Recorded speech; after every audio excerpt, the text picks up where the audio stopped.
Class 12th chemistry का पहला chapter solid state ठोस अवस्था लेते हैं हम। मैटर यानी द्रव्य की 3 भौतिक अवस्थाएं होती हैं।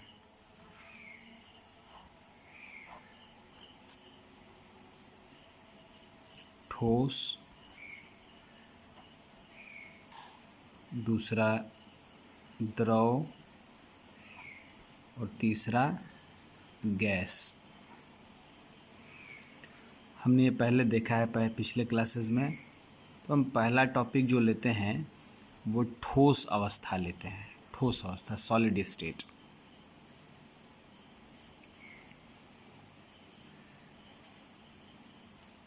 और पहला टॉपिक जो लेते हैं हम ठोस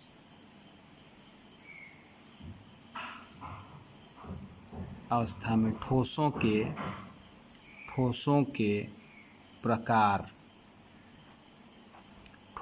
प्रकार बच्चों ज्यामिति के आधार पे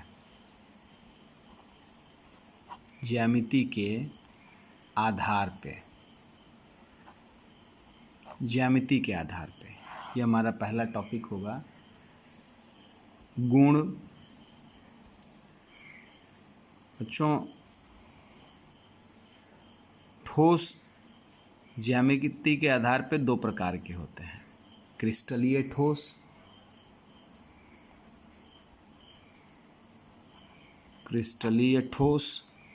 और अक्रिस्टलीय ठोस।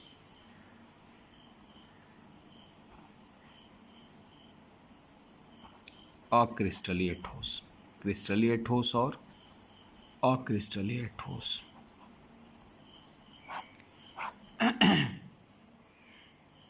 गुण में हम पहला लेते हैं ज्यामिति।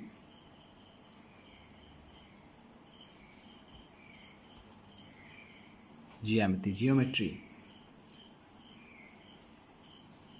क्रिस्टलीय ठोस की ज्यामिति निश्चित होती है, निश्चित और अभिलक्षणिक होती है।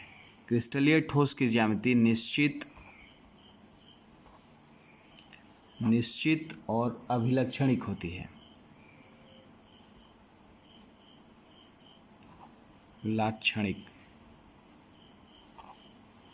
अभिलक्षणिक होती है। अक्रिस्टलीय ठोस की ज्यामिति अनिश्चित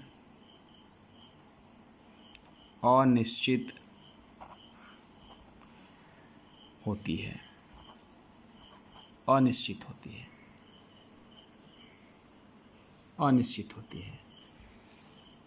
अब ज्यामिति निश्चित होने का क्या मतलब है? ज्यामिति निश्चित होने का अर्थ ये है कि अगर हम इसकी ज्यामिति को देखें, हम सोडियम क्लोराइड की ज्यामिति ले लेते हैं। सोडियम क्लोराइड में NaCl, NaCl, Na, फिर नीचे लेते हैं Cl, NaCl, NaCl, फिर NaCl, NaCl, Na, फिर Cl, NaCl, NaCl। अगर इस एक निश्चित पैटर्न दिखता है, sodium chloride, sodium chloride, sodium chloride, chloride, sodium chloride, sodium chloride, sodium chloride, sodium chloride, sodium, एक निश्चित पैटर्न होता है। अगर हम अनिश्चित ज्यामिति का अर्थ है, अनिश्चित ज्यामिति का अर्थ है, जैसे हम उदाहरण ले लेते हैं रबर के कुछ अवयवी कण जो है वो रैंडमली लगे होते हैं बिना किसी व्यवस्था के। इसे अनिश्चित ज्यामिति कहते हैं। तो सोडियम क्लोराइड की ज्यामिति निश्चित है। अल्टरनेट सोडियम और क्लोराइड परमाणु अल्टरनेट एक दूसरे से जुड़े हुए हैं। अगर हम अक्रिस्टलीय ठोसों की ज्यामिति को देखें तो ये रैंडम होते हैं। जिस तरह से भीड़ होता है, और अगर हम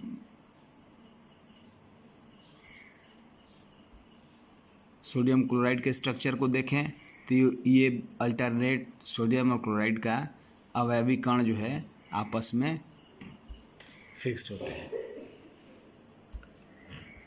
दूसरा गुण है गलनांक एवं क्वथनांक। दूसरा गुण है गलनांक एवं क्वथनांक। गलनांक एवं क्वथनांक। क्रिस्टलीय ठोसों का गलनांक एवं क्वथनांक निश्चित होता है क्योंकि इनकी ज्यामिति निश्चित होती है और ये निश्चित ताप पर गलनांक और क्वथनांक दिखाते हैं। निश्चित ताप पर गलनांक और क्वथनांक दिखाते हैं। अक्रिस्टलीय ठोस का एक गलनांक और क्वथनांक का एक परास होता है। अनिश्चित ताप का परास होता है। अक्रिस्टलीय ठोसों के अनिश्चित ताप का अनिश्चित ताप का परास होता है, रेंज होता है, परास होता है। अनिश्चित ताप का परास होता है। जिस तरह से आप देखते हैं कि रबर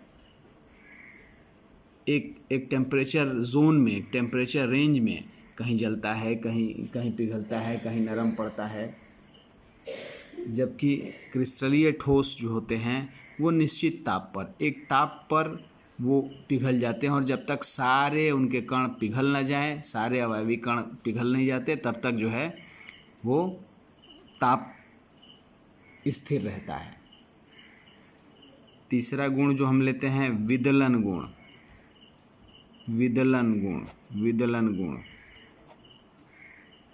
क्रिस्टलीय ठोसों को काटने पर बिल्कुल स्मूथ सतह मिलता है। स्मूथ अस्पष्ट विदलन होता है। अस्पष्ट विदलन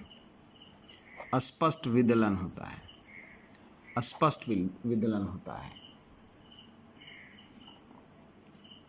अक्रिस्टलीय ठोसों का विदलन करने पर, काटने पर अस्पष्ट या खुरदुरी सतह प्राप्त होती है।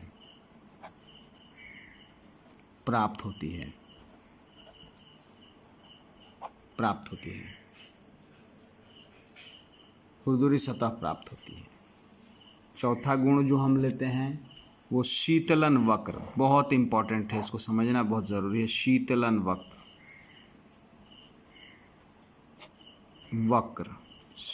वक्र हम एक ग्राफ बनाते हैं और इस ग्राफ से हम समझने की कोशिश करते हैं। हम इधर ताप ले लेते हैं और इधर समय ले लेते हैं। ताप ले लेते हैं और समय ले लेते हैं। हम ले लेते हैं कि अगर 160 डिग्री सेंटीग्रेड पर भाप, 160 डिग्री भाप है, यहाँ पे भाप है 160 डिग्री सेंटीग्रेड से 150 डिग्री सेंटीग्रेड, 140 डिग्री सेंटीग्रेड, ऐसे घटते घटते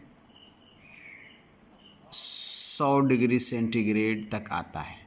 100 डिग्री सेंटीग्रेड पर तो ताप घटना प्रारंभ होता है और वो यहाँ आता है। मान लीजिए यहाँ 160 डिग्री सेंटीग्रेड है और ताप घट करके 100 डिग्री सेंटीग्रेड यहाँ आ गया। इसके बाद ताप अवस्था परिवर्तन होता है, भाप से जल में बदलता है। तो अवस्था परिवर्तन में ये ग्राफ सतत हो जाएगा, स्थिर हो जाएगा। तो यहाँ से ये पैराबोलिक दिखता है। उसके बाद यहाँ पे अवस्था परिवर्तन होता है। अवस्था परिवर्तन होता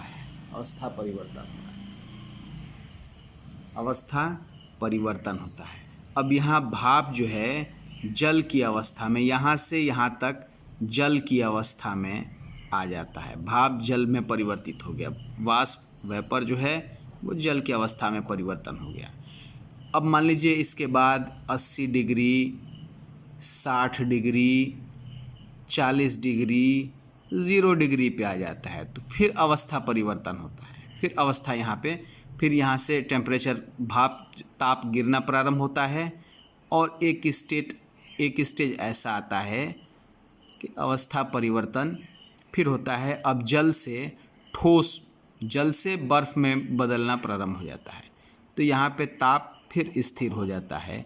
यहाँ पे अब ठोस यानी बर्फ़ में परिवर्तन होता है। तो ये अक्रिस्टलीय ठोस शीतलन वक्र में असतत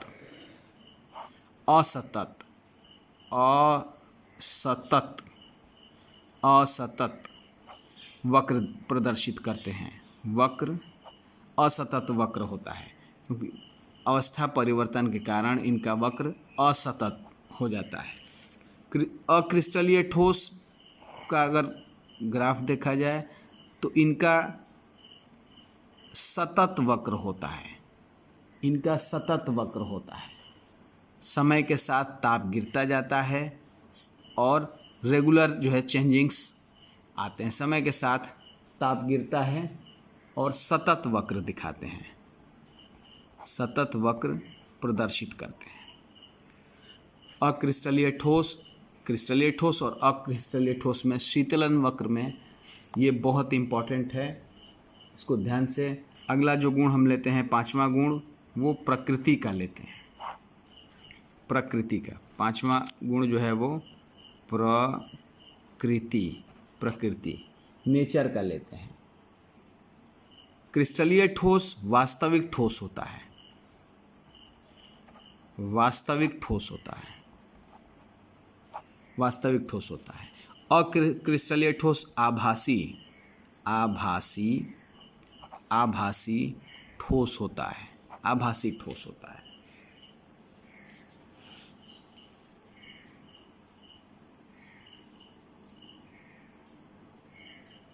आभासी ठोस होता है। छठा गुण जो लेते हैं हम, दैशिकता।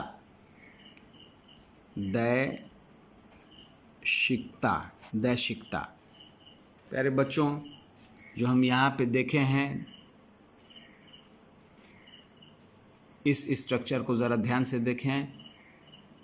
क्रिस्टलीय ठोस का जो ज्यामिति होती है वो एक निश्चित पैटर्न पर होती है, और अगर आप इस दिशा से देखें, इस दिशा से अगर देखें तो इस लाइन के ऊपर सारे क्लोराइड के अवयवी कण हैं और इस लाइन के नीचे सारे सोडियम के अवयवी कण हैं, तो इस दिशा से हम देखें तो ऊपर क्लोराइड और नीचे सोडियम दिख रहे हैं। और अगर इस दिशा से हम देखें, इस दिशा से अगर देखें, ऊपर से नीचे देखें या नीचे से ऊपर, तो एक अल्टरनेट दिखते हैं, सोडियम क्लोराइड, फिर दूसरी तरफ सोडियम क्लोराइड। तो अलग अलग दिशाओं से, दैशिकता माने अलग अलग दिशाओं से देखने पर अवयवी कण का क्रम बदल जाता है। इसको बोलते हैं विषम दैशिक। अलग अलग दिशाओं से अलग अलग पैटर्न दिखे, अलग अलग दिशाओं से अलग अलग पैटर्न दिखे, तो क्रिस्टलीय ठोस विषम दैशिक होते हैं। और अक्रिस्टलीय ठोसों की कोई निश्चित ज्यामिति या निश्चित पैटर्न नहीं होता, इसलिए किसी भी दिशा से देखें तो अवयवी कणों का भीड़ ही दिखता है, इसलिए इसको कहते हैं समदैशिक।